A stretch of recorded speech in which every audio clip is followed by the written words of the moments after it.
100 years hence, much of what we know, he says, see and take for granted today will be gone, which includes, in my opinion, meat and poultry production from live animals. Yeah, you heard it here first, folks.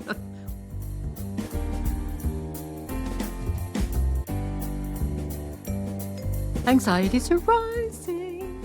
I've been told that I have to keep doing that at the beginning of this podcast. I don't know why, but it seems to be my lot in life. Anyway, this is the podcast in which I take a look at what's happening in the meat industry and what they're saying so that you don't have to, which is so kind of me, I think.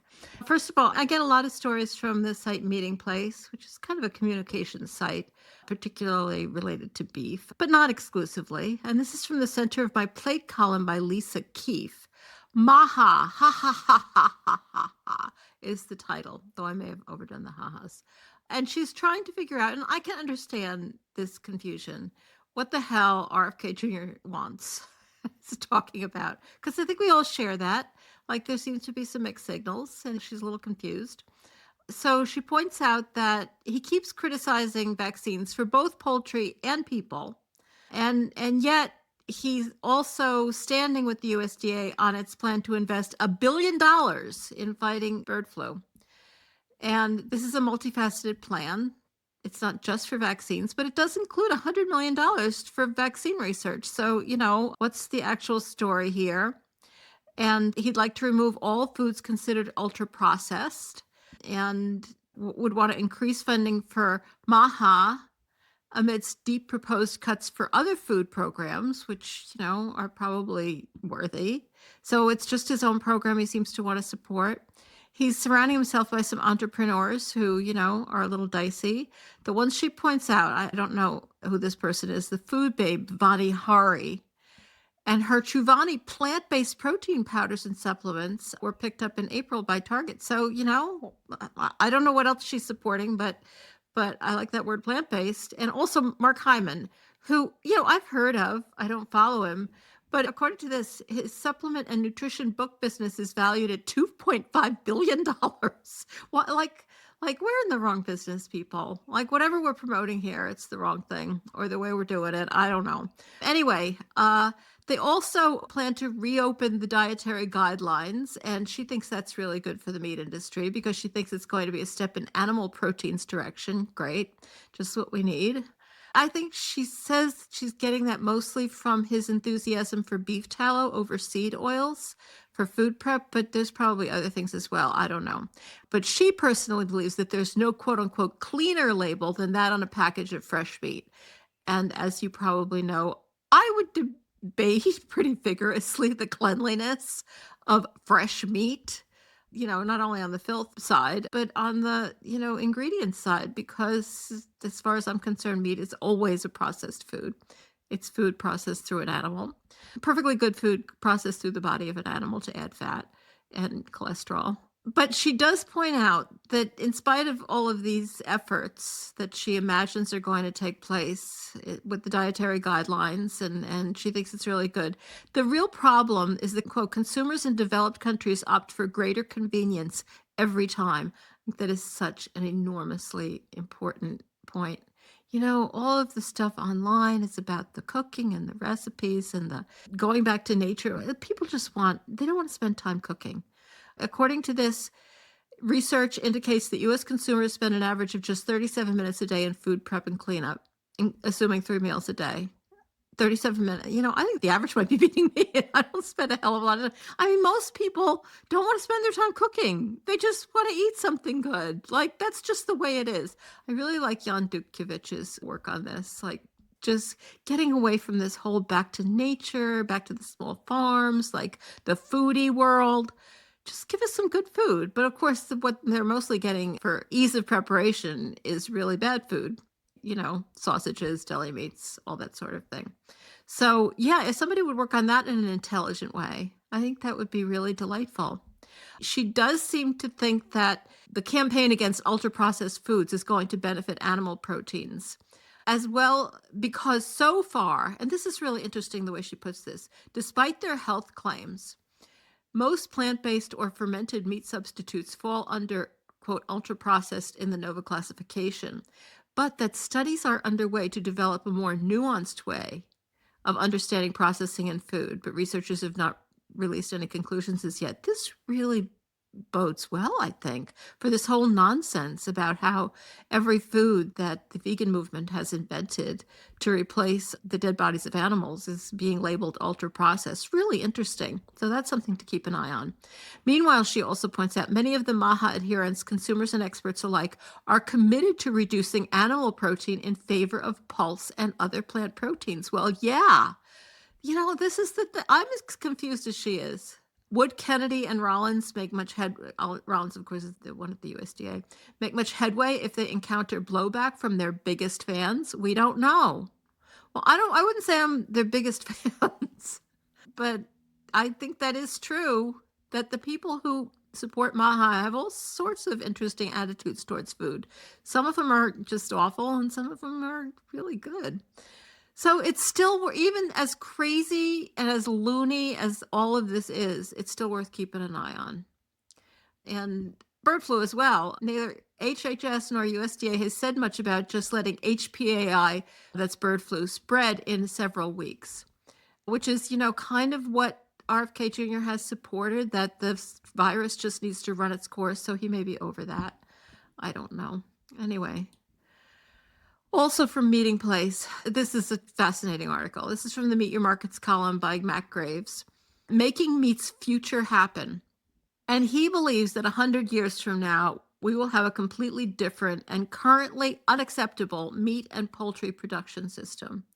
I don't think we've got 100 years to fuck around, but just the fact that somebody's saying this on a meat industry site is pretty dramatic, I have to say. And he points out, 100 years ago, we didn't have computers. We really didn't have cars to speak of. We didn't have airplanes. We didn't have telephones. I guess we did have airplanes, but, we didn't. A couple of people did. And no internet. And, things have changed, so things can change. Well, I totally agree with him. I just don't think we've got 100 years to fix this. 100 years hence, much of what we know, he says, see and take for granted today will be gone, which includes, in my opinion, meat and poultry production from live animals. Yeah, you heard it here first, folks. Well, I guess people who read Meeting Place heard it first. But however, I believe there will still be a consumer demand for beef and poultry. How will it be produced? There might be, that's really hard to say. But he's all for cell-cultivated protein, which is what he calls it. We have 42 different names for it. And my recommendation for your survival, and of course he is talking to the meat industry here, my recommendation for your survival is the investment and research of cell-cultivated protein. You may not like it now, but by many indications, it will be the way animal protein is produced in the future. Well, yeah, I'm on board, Mac. I am totally on board. He points out the difference in water, which is like unbelievable. Cultivated meat production is expected to use 89% less water compared to conventional meat production. I don't even like calling it conventional, like murderous. Is that a better word? Land use, climate. He says continuing to desecration of the climate with cattle belching global warming methane gas will also be outlawed. This is on a meat site. Really, it's crazy. He's the only one really facing the future. And as I said, he's got to step this up by about 90 years. But yeah, I'm totally on board. He does point out, and I think this is something to pay attention to, he's totally on board for cell-cultivated meat. But as a caveat, he says, the current system may be perpetuated by desalinization becoming a reality. I've heard of desalinization since I was a kid, and it just seems to be not a reality, but who knows? If we can use the ocean water, then we really can murder as many cows as we want. Improving feed crop yields using less land. I don't know about that one, but maybe, I don't know. Employing more robotic production processes, improving efficiency and lowering cost. Yeah, they just really want to get rid of those workers because nobody wants to work for them and they don't want to pay them any money. I think it's important for us to keep in mind that this is not a given, and that the argument that we shouldn't be doing this to animals because it's psychotic, evil, and cruel is a completely valid argument, because this might not work. They might come up with a fix. They always do. It's insane that we're still doing this to animals, but they've constantly come up with fixes. One of their fixes so far is like destroying the planet, but they might come up with better fixes than that. And also there's a million other ways we torture animals. So, that fight will never be over. Well, until we win. All right.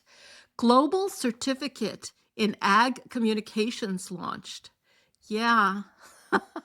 We need a global certificate in ag communications on our side. We really do. All right, this is the University of Illinois, Champaign-Urbana, and the International Federation of Agricultural Journalists, who knew, are committed to launching a certificate on agricultural communications because of the urgent need to prepare communicators in the food system. Communications is key because, they need to really obfuscate what's happening. And so having professionals to the communications is probably really helpful. This is by Benjamin Ruiz on whatpoultry.net. All right, so it's this International Federation of Agricultural Journalists. It's the College of Agricultural, Consumer, and Environmental Sciences at the University of Illinois. Oh, it's Urbana. I think I said Champaign-Urbana. It's Urbana-Champaign. And that is part of the college's Agricultural Leadership, Education, and Communications program. A lot of programs here. They all cost money, and the industry has it, and this is what they want to spend it on. They want to spend it on communications. And so they're going to have this certificate, which is part of the proposed James F. Evans Global Center for Food and Agricultural Communications. Like, how many organizations do they have? I'm sure they all have their lovely buildings. It's going to be delivered online. It's going to be available broadly. And God knows what people are going to be learning in order to get this certificate. But Benjamin thinks that this is a very important step in times, quote, where fake news and excess accusations carry a lot of weight upon animal production. That's kind of an interesting expression, isn't it? Excess accusations, as opposed to the appropriate amount of accusations. I don't know. Fake news, really? Where's the fake news coming from, folks? Like I said, we need a certificate too. I want to get a certificate. And he points out, with problems getting human resources to work for the animal ag sector.